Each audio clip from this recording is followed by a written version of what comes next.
په کندهار کې د دوشنبې په ورځ د صادراتي اسنادو د جوړولو ګډ مرکز پرانیستل شو چې سوداګرو ته به ګڼې اسانتیاوې رامنځته کړي. مسؤلین وایي دغه مرکز د دریو وزارتونو په ګډه همکاري جوړ شوی او د 14 شعباتو کار به اوس یوازې په 5 شعبو کې ترسره کیږي چې ورسره به د فساد مخه هم ونیول شي.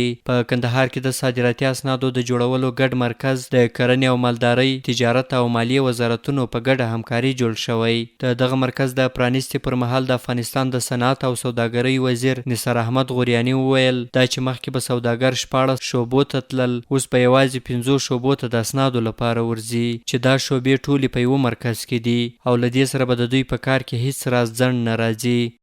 این وان استاپ شاپ که امروز افتتاح شد به خاطر از این شد که به خاطر صادرات افغانستان است. این بسیار مهم است که ما تنها وزارت مالیه یک تاجر که یک چیز صادر میکرد باید به 16 شعبه میرفت. حالا او 16 به یک جای ما کردیم. 5 اتاق است، از این اتاق به این اتاق و 6 امضا خلاص میشه. دغه ورځ د افغانستان د کرنې او مالدارۍ وزارت مرستیال حشمت الله غفوري وویل کندهار د افغانستان په کچه لوی سوداګریز زون دی او ډیر صادرات ورڅخه کیږي. قندهار د کرنې په تولید کې یو ډیر غټ زون دی، دا لوی قندهار په هکله او ډیر صادرات هم لدیږي کیږي. ډیر ملي تجاران لرو چې دیجنه صادرات کوي نړۍ ته.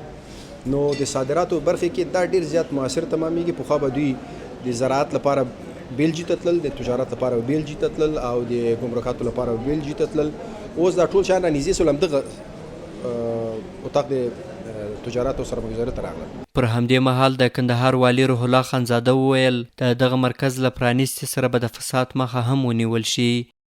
واقعیت هم زموږ تجاران ډېر په تکلیف په شعباتو کې ډېرې کاغذ پرانۍ وې. په هره شعبه کې به 3 څلور 5 ورځې کاغذ پرانۍ شروع وې. کاغذ پرانۍ فساد ته یو غټه زمینه برابروي.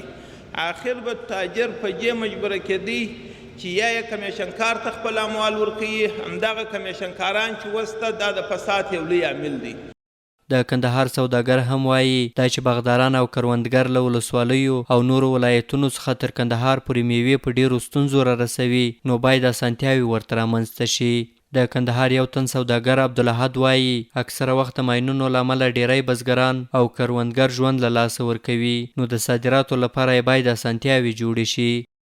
چې موږ د کم صادرات د چری ولایت څخه کوو، د زابل ولایت څخه کوو، د هلمند او د فراه او د هرات ولایت څخه د مالونه راځي. دا په کم حالات کې راځي؟ د انسانانو غوښې پاوه سوي دي، د انسانانو اجزا ختم سوي دي، بزګران مو د منځه تللي، باغوالان مو د منځه تللي دي. موږ په دغه حال کې دغه صادرات دنیا ته کوو او د کال په پای کې زموږ سره دغسې چلن کېږي چې هغه د مور د میرې سلوک دی او هغه ظلمونه را باندې کوي چې دغه حد نه وي. دغه مرکز پر داسې مهال پرانیستل کیږي چې په نږدې راتلونکي کې د کندهار د میوو صادرات پیلیږي او سوداګر اکثره وخت د صادراتو پر وړاندې د شته ستونزو څخه شکایتونه کوي.